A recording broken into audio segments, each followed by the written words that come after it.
இயேசுவில் பிரியமான அன்பு சகோதர சகோதரிகளே, இன்று சனிக்கிழமை அன்னை மரியாளுக்கு ஒப்பு கொடுக்கப்பட்ட நாளாக இருக்கின்றது. அன்னை மரியாள் எல்லோருக்கும் எப்பொழுதும் பரிந்து பேசக்கூடிய ஒரு தாயாக இருக்கின்றார். அன்னை மரியாள் மீது திருத்தந்தை ஜான் பால் II அவர்கள் அதிக பற்றுடையவராக இருந்திருக்கின்றார். சிறு வயதிலிருந்தே அவர் அன்னையின் பக்தியிலே அதிகமாக வளர்ந்தார். அவருடைய தாய் சிறு வயதிலே இறந்து விட்டார். அவருடைய தந்தை அவரை அழைத்து கொண்டு போய் அங்கே இருக்கின்ற மாதா சிறுவத்துக்கு முன்பு நிறுத்தி, நீ உன்னுடைய தாய் எமிலியாவை நீ விண்ணகத்திலே சந்திக்கும் வரை இவர்தான் உனக்கு தாயாக இருப்பார் என்று அன்னை மரியாளை அவருக்கு தாயாக ஒப்பு கொடுத்தார். அதே போல ஒவ்வொரு நாளும் மாதா கோவிலிலே ஜபம் செய்வார், ஜெபமாலை செய்வார், நீண்ட நேரம் அன்னையிடம் தன்னுடைய நேரத்தை செலவழிப்பார். இவ்வாறாக அவர் திருத்தந்தையான பிறகு அங்கு ஒரு அழகான ஒரு மாதா சுரூபத்தை நிறுவி அன்னை மரியாள் இந்த திருச்சபையின் தாய் என்று சொல்லி, எது செய்தாலும் உன்னுடைய அதிமிக மகிமைக்கே என்று அவர் குறிக்கோளாக வைத்திருந்தார். நான் எங்கு பயணம் செய்தாலும் அது என்னோடு நீர் இருக்கின்றீர். நான் என்ன புத்தகம் எழுதினாலும் அது உன்னுடைய மகிமைக்காக.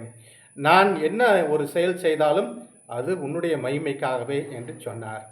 அவர் ஒரு முறை அவரை சுட்ட பொழுது அப்பொழுது அவரை தூக்கி கொண்டு அழைத்து கொண்டு செல்கின்றார்கள். அப்பொழுது அங்கே கூட இருக்கின்ற கர்தினால்கள் கேட்கின்றார்கள், வலிக்கின்றதா என்று கேட்கின்றார்கள். ஆம் என்று சொல்கின்றார்.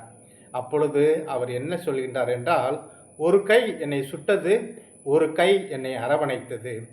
ஒருவன் என்னை சுட்டான், மற்றொரு கை அன்னையின் கை என்னை அரவணைத்தது என்று சொல்லி அவர் அன்னையினுடைய அந்த வலிமையான அந்த பக்தியை வெளிப்படுத்தினார்.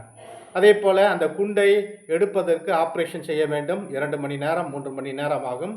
அப்பொழுது அவர் கேட்டுக்கொண்டது, என்னை ஆப்ரேஷன் செய்கின்ற பொழுது இந்த கழுத்தில் இருக்கின்ற அந்த உத்திரியத்தை கலட்ட வேண்டாம் என்று கேட்டுக்கொண்டார்.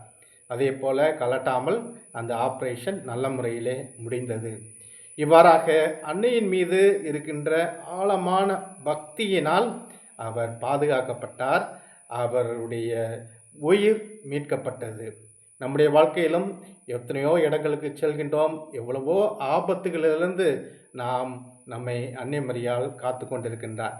எத்தனையோ மனிதர்கள் விபத்துகள் ஆபத்துகளில் சிக்கி கொண்டிருக்கின்ற பொழுது நாம் இன்று அளவும் நாம் உயிரோடு இருக்கின்றோம் என்றால் அது அன்னையினுடைய ஆசீர்வாதம்.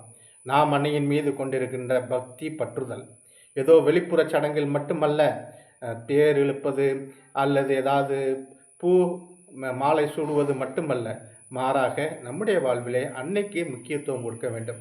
நம்முடைய ஜெபத்தினால் அன்னையை நாம் பற்றி கொள்ள வேண்டும்.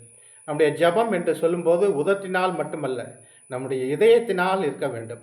நம்முடைய இதயம் அன்னை மரியாளுடைய இதயத்தை நாம் ஒத்து போகக்கூடியதாக இருக்க வேண்டும். அதற்கு ஒரு சிறந்த ஆயுதமாக இருப்பது ஜெபமாலை சொல்லி நாம் ஜெபிக்க வேண்டும்.